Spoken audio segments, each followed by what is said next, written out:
alhamdulillah interview di perusahaan yang kedua ini dapat. Yang perusahaan pertama itu gagal.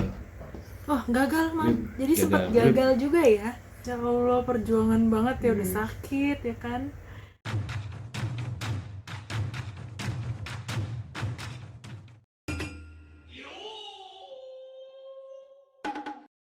Minasan, ohayou gozaimasu. Rizu no channel ni youkoso. Minasan, terima kasih banyak ya sudah mengunjungi channel Rizu kali ini.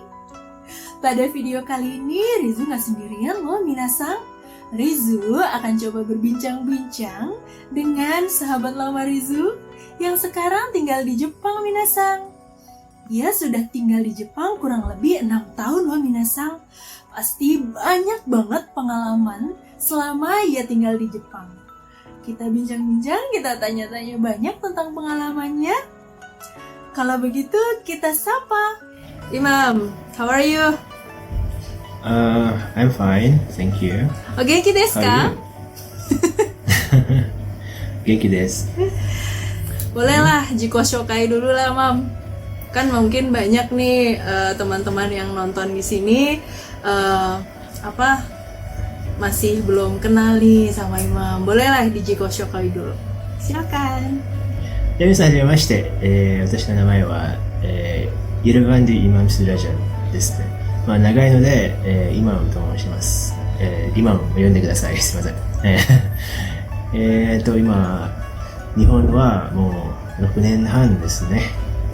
もう最初は大阪で住んでて、で北海道に就職して、で今は福島にいますね。でいつまで日本にいるかはまだわからないです。はい。Oke, jadi Imam Sang, kita panggilnya Imam Sang aja ya, biar enak ya. Boleh diceritain, Mam, gimana awalnya pada saat datang ke Jepang gitu, awal-awalnya tuh gimana? Jadi ya dulu kuliahnya bahasa Jepang sama Rizu bareng ya di UNJ. Kita satu angkatan ya.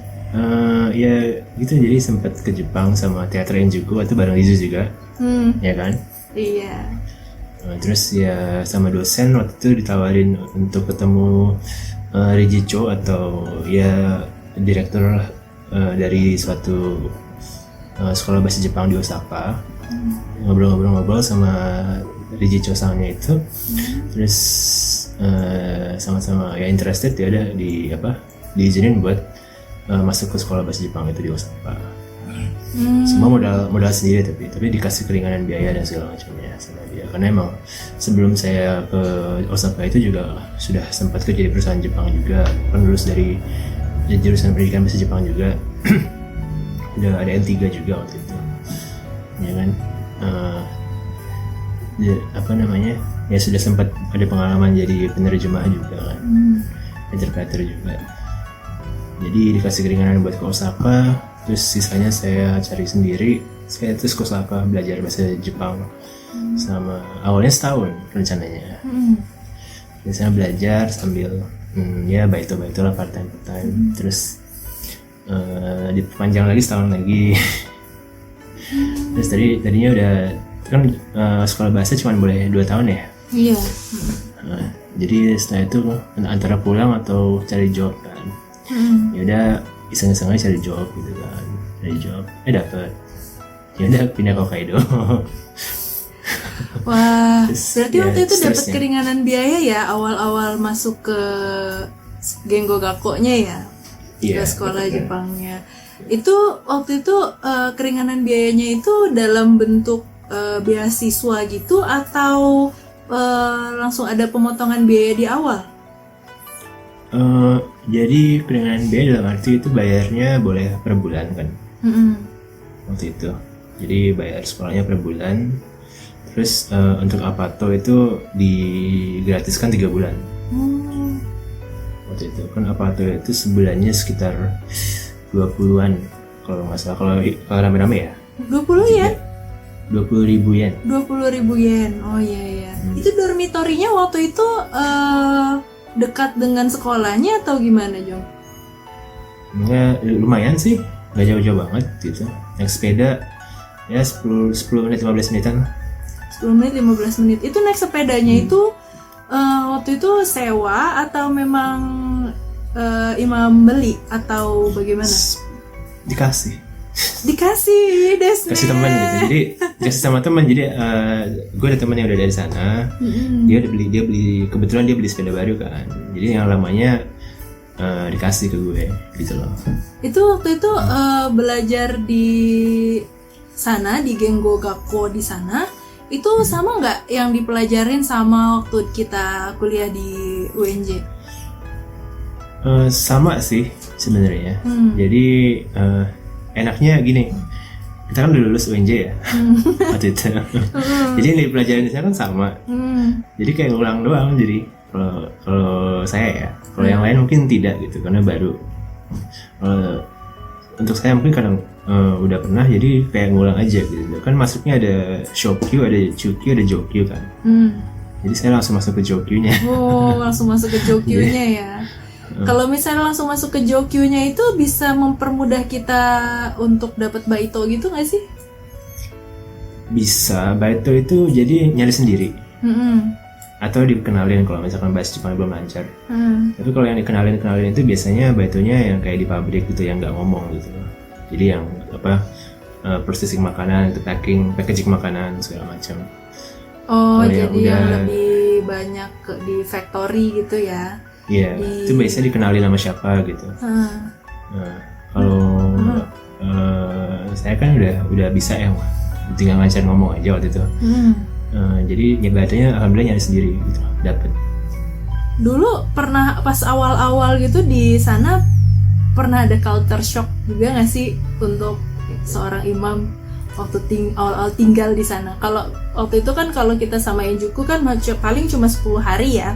10 hari itu pun dalam bimbingan gitu kan. Kalau waktu awal-awal tinggal sebagai gakse di Genggo Gakko di sana kan benar-benar tinggal sendiri gitu kan. Ibaratnya nggak ada bimbingan yang harus gimana gitu. Nah, bagi Imam sendiri ada culture shocknya sendiri nggak sih waktu awal-awal tinggal di sana? Ada sih ada.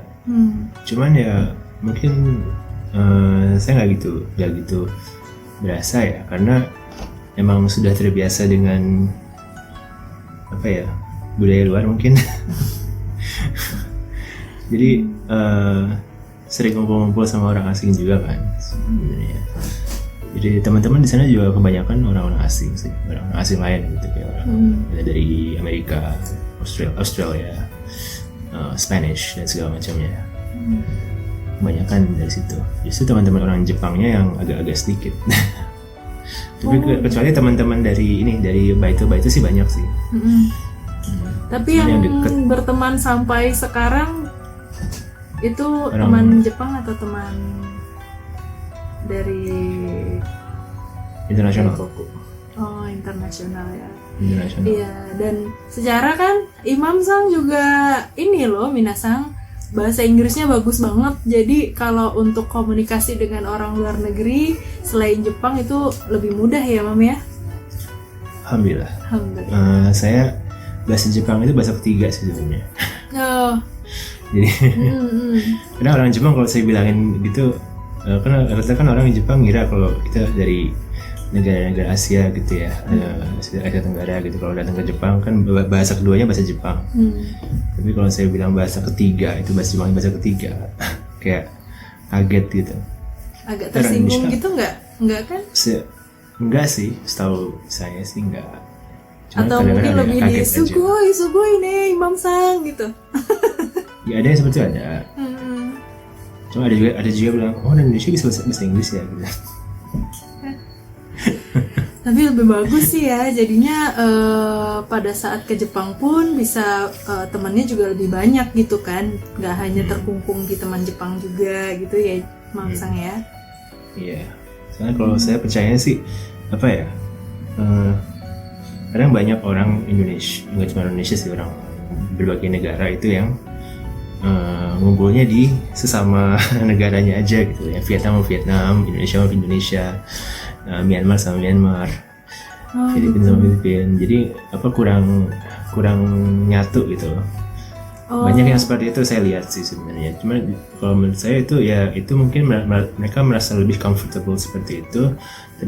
Tapi karena saya ingin lebih maju, jadi saya ingin ngumpul dengan orang dari berbagai negara gitu. Jadi makanya saya ikut event-event orang asing dan jadi saya belajar banyak dari situ gitu. Teman-teman juga nambah dari berbagai negara gitu. Ya lebih bagus gitu ya daripada Indonesia sama Indonesia malah nggak berkembang nanti bahasa Jepangnya. Terus juga tapi waktu komunikasi sama orang luar negeri itu kebanyakan pakai bahasa Jepang atau pakai bahasa Inggris? Depends, tergantung. Oh gitu. Tergantung apa nih situasinya atau tergantung situasi perginya sama siapa. Misalkan ada orang Jepang di situ ya kita pakai bahasa Jepang sama dia. Oh gitu. Tapi kalau misalnya kita orang asing aja gitu ngumpul kita bahasa Inggris. Minasang, Imam Sang itu punya podcast loh. Boleh nih Minasang kalau misalnya mau tahu pengalaman-pengalaman Imam Sang bisa langsung aja cus ke podcastnya Imam Sang di apa namanya Mam?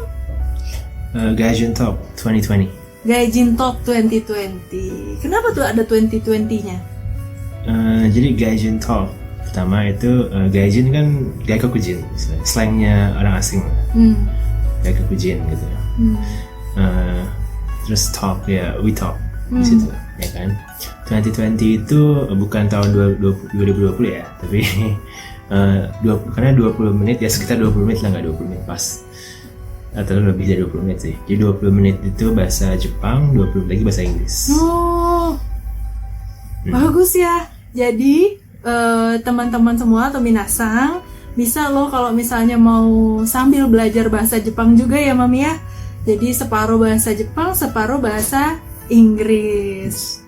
Waktu itu awal-awal Imam masuk kerja gitu kan, waktu itu setelah 2 tahun Gengo Gakko itu kan harus memutuskan ya apakah mau pulang ke Indonesia atau ke Jepang gitu kan. Dan Imam memilih untuk tetap stay di Jepang untuk mencari pekerjaan gitu ya Mam ya. Boleh dong di-share pengalamannya Mam, waktu awal-awal cari pekerjaannya tuh gimana gitu.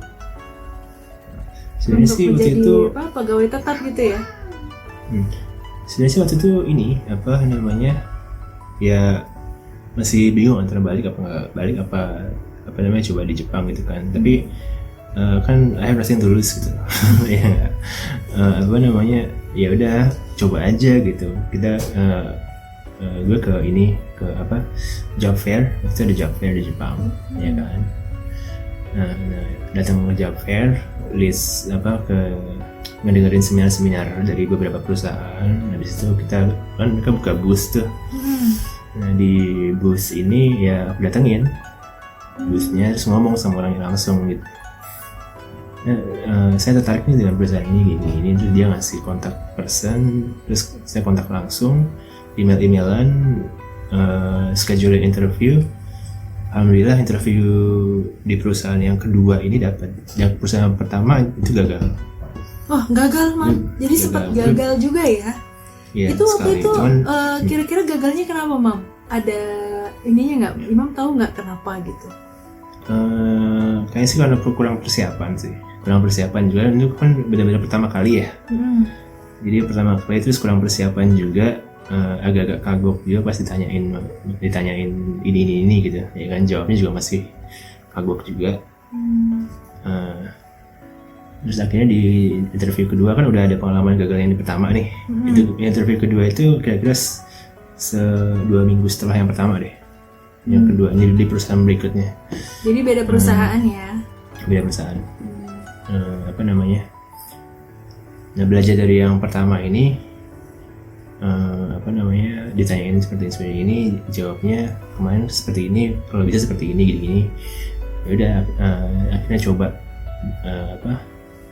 ngaca lah dari yang sebelumnya gitu, kesalahan sebelumnya, habis itu supaya nggak diulangin di berikutnya. Alhamdulillah dapat di yang kedua ini.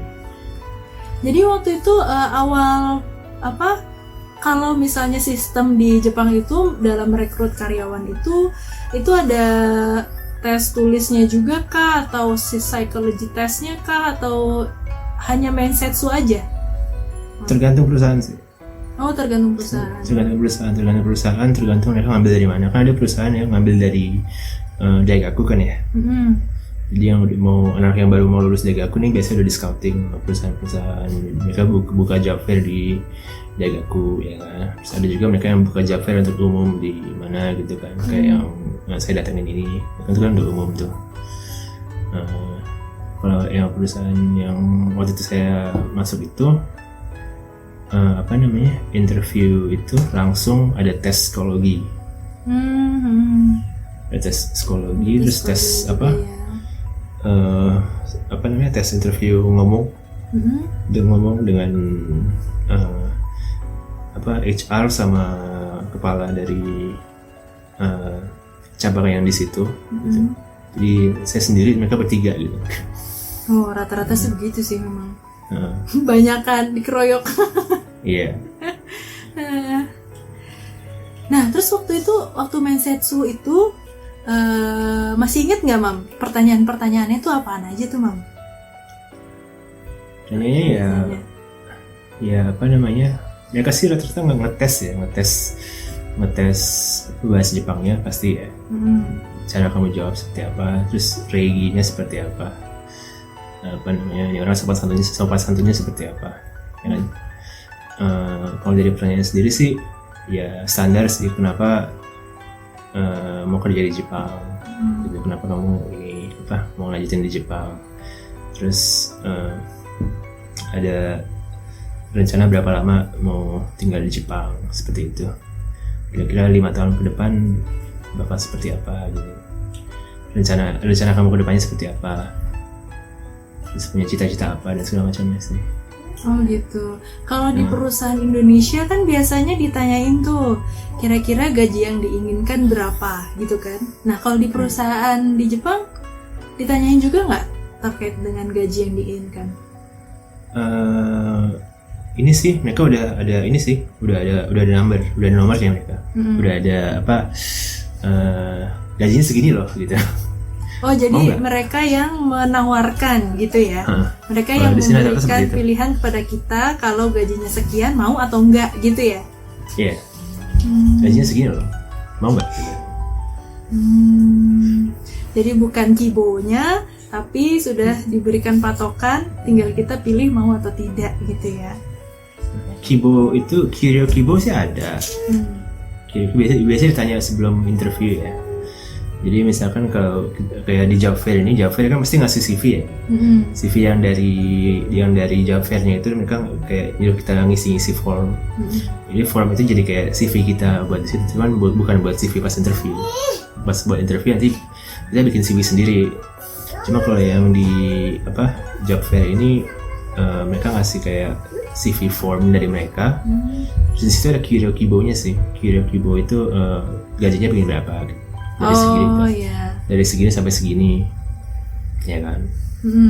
Jadi kalau Kiryo Kibo itu lebih mereka udah tahu gitu ya Kiryo Kibo kita dari CV gitu, jadi nggak ditanyain lagi pada saat Mensetsu gitu ya? Iya. Rata-rata perusahaan udah punya standarnya segini gitu. Jadi dia yang lihat juga standar perusahaannya seperti ini, standar perusahaan segini, terus Kiryo Kibo kamu berapa yang kamu tulis? Cocok nggak? Apakah bedanya kejauhan nggak? Gitu. Kalau bedanya cuma tipis sih, kan biasanya di antara berapa sampai berapa ya. Jadi bedanya berapa sampai berapa. Kalau di dalam itu sih masih kayaknya masih oke gitu. Range-nya. Kalau di luar range-nya itu ya di luarnya seberapa gitu. Misalnya kalau lebih jauh ya mungkin jangan dulu deh orang ini gitu. Dan mungkin kalau misalnya udah ngeliat CV-nya aja udah jauh range-nya, mungkin nggak dipanggil juga kali ya untuk Mensetsu ya. Tergantung skill orangnya juga sih, kan dilihat macam-macam, faktornya macam-macam kan, banyak. Jadi nggak cuma satu faktor sih yang dilihat, pengalaman orangnya seperti apa, educationnya seperti apa, dia punya Noryakushiken apa enggak, ya kan, skillnya apa aja, cocok sama perusahaan ini. Kalaupun Kiryo Kibo-nya range di luar range-nya dia, ya ditanya dulu, kita segini loh, mau nggak gitu. Oh iya. Kalau misalnya itu berarti masih ada kemungkinan gitu ya, tergantung skill kita, terus juga mungkin tergantung perusahaannya juga ya, itu sih ya. Ya, semuanya tergantung ini sih, tergantung perusahaan, sama tergantung skill kita, sama tergantung luck juga sih sebenarnya. Nah. Yang interview orangnya seperti apa. Faktor luck itu juga ya pasti. Setiap perusahaan kan beda-beda ya. HR itu dimanapun HR itu beda ya. Di Indonesia juga begitu kan ya. Iya. Ya kan, HR nggak semuanya sama. Betul. Ada yang kibishi banget, ada yang Iya. ya boleh coba-cobalah dulu lah gitu mungkin ya. Ya, makanya hoki-hokian sih tergantung HR. Makanya untuk yang orang-orang HR tolong jangan terlalu ini ya. Ya tapi kan Jangan HR terlalu- juga pengen merekrut karyawan-karyawan terbaik juga untuk perusahaan. Iya, gitu. pastinya lah. Pastinya. Menurut standar perusahaan itu tersebut gitu. Mereka cuma ngikutin standar perusahaannya. Jadi ya tergantung luck. Tergantung luck. Jadi Juga sih ada. waktu itu pertama kali bekerja sebagai pegawai tetap gitu ya, itu di bidang apa? Perhotelan. Perhotelan ya. Waktu itu Ya, di di resort. sebagai apa, Mam? Di sana. Bellman sih. Bellman itu concierge kalau bahasa Inggrisnya. Lebih concierge. Jadi kan ada front desk, ada concierge ya. Apa Tugasnya namanya? apa aja tuh biasanya? Tugasnya ya ini nge-guide nge-guide tamu gitu. Nge-guide tamu misalkan dari dia check in terus dia check in di front desk, habis itu kita guide dia ke kamar. Terus bantuin bawa barangnya sekalian. Terus habis itu misalkan dia mau mau kemana kita kasih kayak guide gitu. Kalau mau seperti ini di sini seperti ini gitu. Kalau perlu sekalian kita bikin reservasinya gitu. Oh gitu. Kalau misalnya kayak room service gitu juga kamu yang pegang juga nggak? Room service sih iya, bawa ke kamarnya ya ada sih seperti itu. In room dining ada sih. Kalau di Westin waktu itu ya ada. Nah, kalau kita belajar tentang kebudayaan Jepang nih, Mam, itu kan kalau untuk di bidang perhotelan atau restoran atau ya terutama di bidang jasa gitu ya, itu kan ada yang namanya omotenashi gitu ya. Iya ada. Nah, kalau untuk di perusahaan Imam pada saat itu waktu awal-awal masuk, Imam sendiri ada ini nggak, ada training atau misalnya dikasih SOP terkait omotenashi itu nggak sih? Ada. Jadi kita diajarin macam-macam sampai dari cara ngomong sampai cara jalan. Bayangin saya dibilangin, Imam kamu jalannya kalau mau berantem tau nggak gitu ya. Iya benar gitu. Ya Jalan karena tuh kan ya langsung seperti ini. berhubungan sama tamu ya, jangan sampai Iya. image hotelnya juga jelek gara-gara cara jalan aja gitu kan. Jadi terus cara ngambil barang jatuh gitu, cara ngebungkuknya seperti apa gitu. Udah kayak model bener deh. Dari OJG-nya juga mungkin diajarin juga ya. OJG Iya, sekian OJG-nya derajat juga. untuk apa, sekian derajat untuk apa, sama tamu begini, sama rekan kerja begini gitu ya. Ya seperti itu sih. Tapi rata-rata semuanya dipakai untuk tamu-tamu Jepang sih. Kalau tamu orang asing rata-rata mereka nggak gitu peduli, nggak gitu they don't mind gitu loh, nggak gitu ngaruh. Kalau tamu orang asing justru kan kalau saya bahasa Inggrisnya salah satu paling lancar di situ. Jadi kalau ada tamu-tamu VIP orang asing justru saya yang bagian di situ gitu loh. Mantap. Karena orang Jepang kan gimana ya, mereka takutan ya kalau sama orang asing. Iya. Takutan. Dan kulturnya juga beda, ngomongnya juga beda. Iya. Jadi kalau orang asing apalagi yang VIP itu kan Westin kan bintang 5 ya Pak. Jadi orang yang ya super rich lah istilahnya gitu. Jadi mereka juga mungkin orang Jepang staff di sana harus merasa harus berhati-hati dan takut salah ngomong gitu kali ya. takut salah ngomong ya. Takut salah ngomong karena ngejelasin makanan ngejelasin makanan, ngejelasin fasilitas dan segala macamnya, mereka juga harus hati-hati kan. Enaknya kalau orang asing itu terutama orang-orang barat ya, mereka nggak gitu nggak sensitif orangnya, enaknya seperti itu sih. Oh iya. Justru malah justru malah mereka lebih prefer itu lebih bisa friendly gitu. Mereka lebih suka friendliness daripada Formal. apa ya, formalitas. Mereka justru nggak suka formalitas gitu. Makanya orang Jepang itu kaget pas saya sama tamu orang asing itu, orang Kanada lah, orang Amerika, orang mana yang VIP itu malah ketawa-ketawa di lobby. Tapi kagetnya itu justru ditegur atau cuma wah kamu bisa ya bicara dengan orang asing kayak gitu? Ya mereka bingung sebenarnya. Ini kok begini ya gitu. Ya emang seperti itu. Emang karena culture-nya beda ya. Culture-nya beda gitu. Kalau culture timur lebih ke formalitas. Kalau kultur barat itu lebih ke friendliness. Apa namanya? Mereka nggak suka yang terlalu formal dan kaku. Kultur barat kan seperti itu. Apalagi mereka kan Jepang kan mau senang-senang ibaratnya biasanya ya.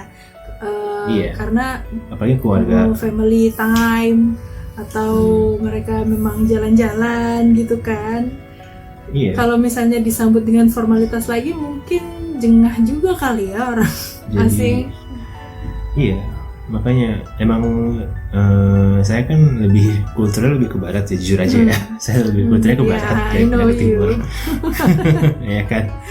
Jadi makanya klop aja gitu lah sama orang-orang ini. Walaupun mereka VIP yang ya super rich gimana gitu, bahkan pernah ada duta besar Australia untuk Jepang yang nginap di situ gitu, pernah itu saya attend. Sampai orang dari Dubai yang benar-benar datang bawa Ferrari. Ada seperti itu. Dubai ya, Bo, ya ampun. Itu orang Dubai juga ngomongnya lancar bahasa Inggrisnya, Mam? Iya, memang mereka pakai bahasa Inggris. Karena kan? mungkin mereka juga usaha atau bisnisnya juga terkait dengan orang luar negeri juga mungkin ya. Iya. Jadi bahkan itu yang orang Dubai ini kan dia orang yang kaya banget ya. Jadi bawa satu keluarga gitu sampai bawa 2 mobil. Mobilnya juga dari Dubai semua gitu. Terus mereka Muslim. Yeah. Jadi sama kepala restoran itu saya ngecek gitu. Ini makanannya ada ininya nggak, ada yang nggak boleh nggak gitu. Jadi mereka nggak bisa ngasih sistem halal. Tapi paling nggak mereka bisa mastiin nggak ada makanan yang ada ininya gitu. Nah, di situ saya bantuin dengan cek. makanan halal nih, Mam. Ada jadi motong nih, Sari. Penasaran soalnya. Di hotel di sana itu kalau misalnya ada makanan, kalau misalnya ada tamu muslim seperti yang Dubai tadi, itu memang kan nggak bisa ngasih sistem halal ya. Tapi apakah hotel-hotel di Jepang tuh berusaha untuk makanannya tuh servingnya atau cara masaknya gitu juga dipisah atau enggak?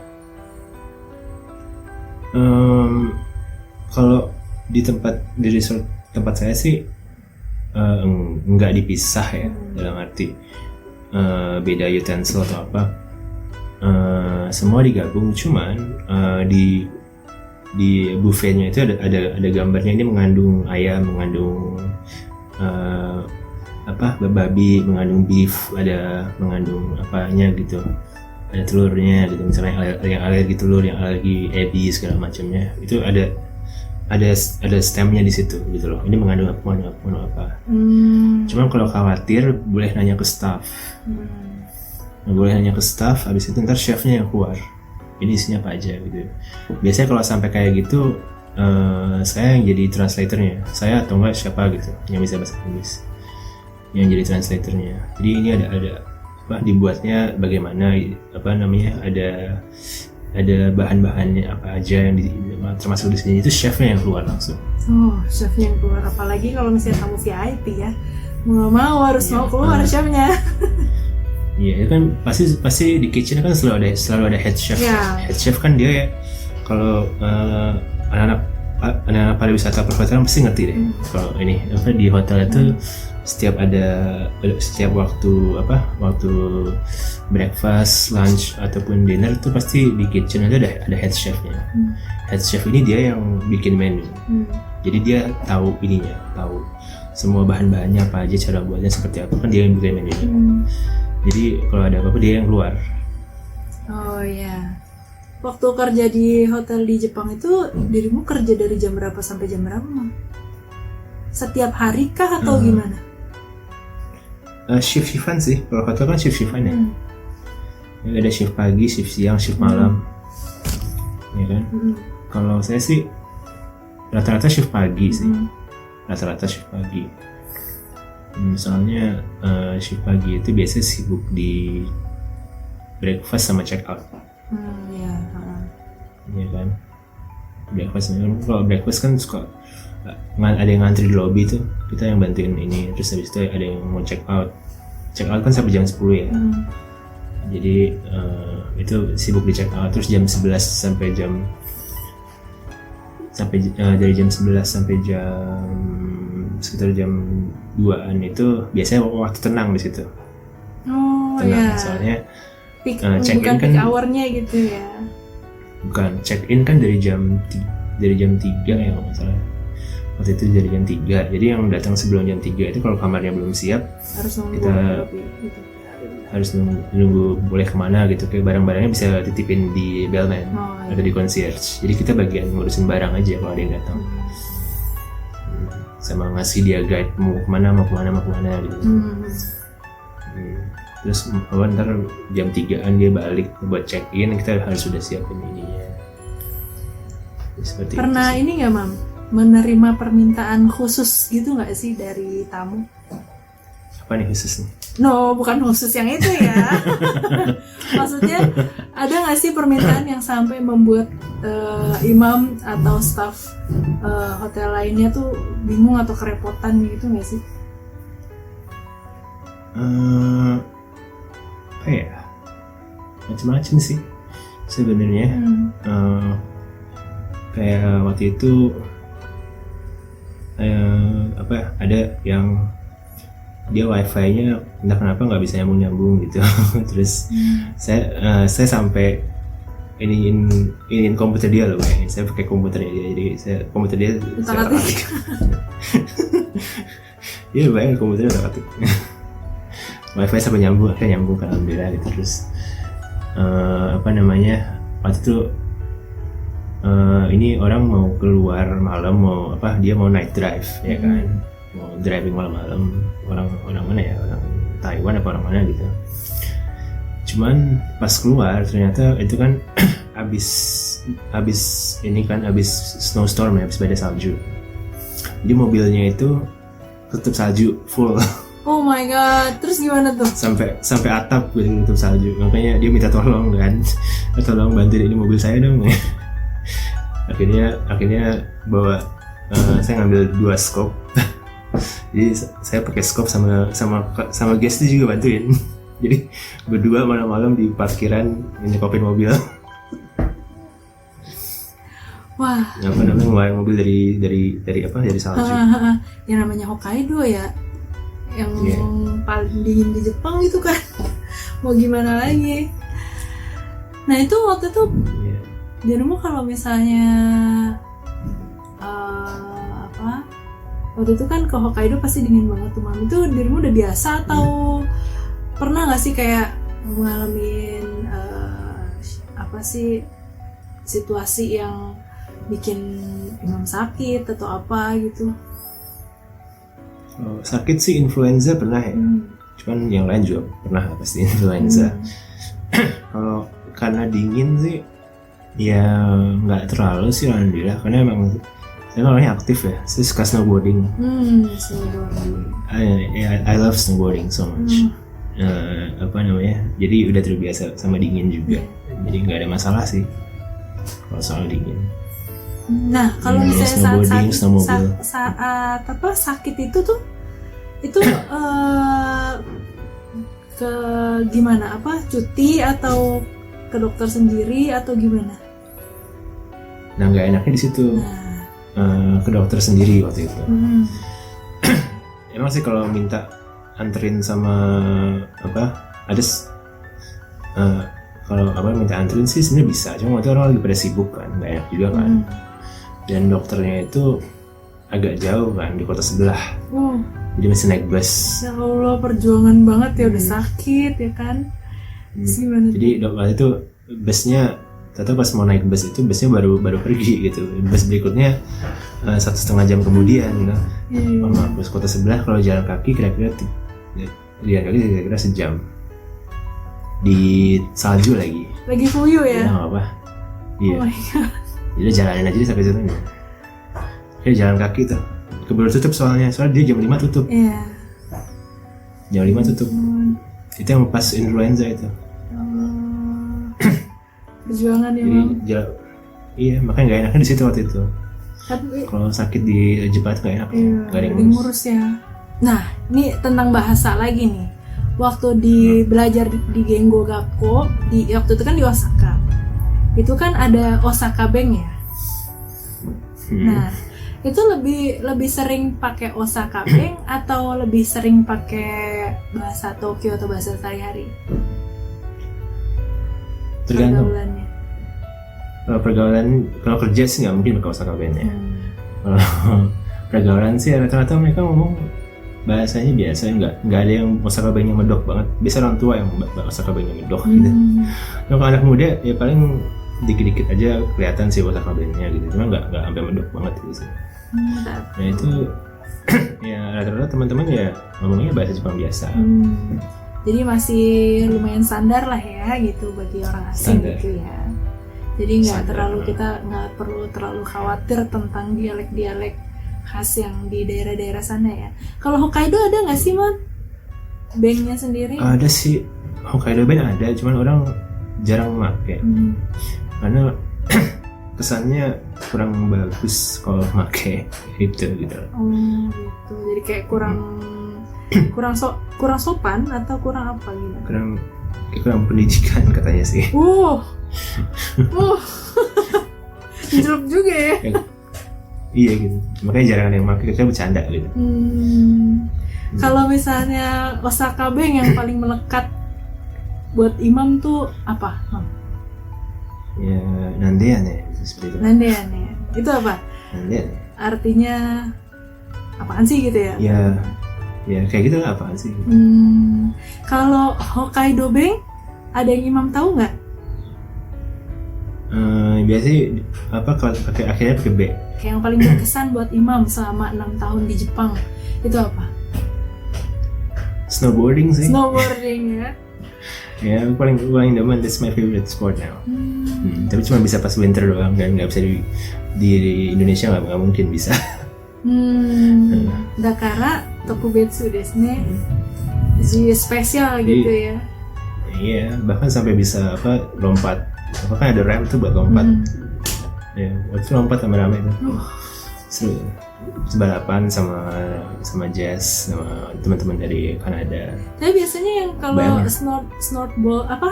snowboarding kalau pas snowboarding itu sama siapa aja? Sama teman-teman Jepang apa sama teman-teman internasional?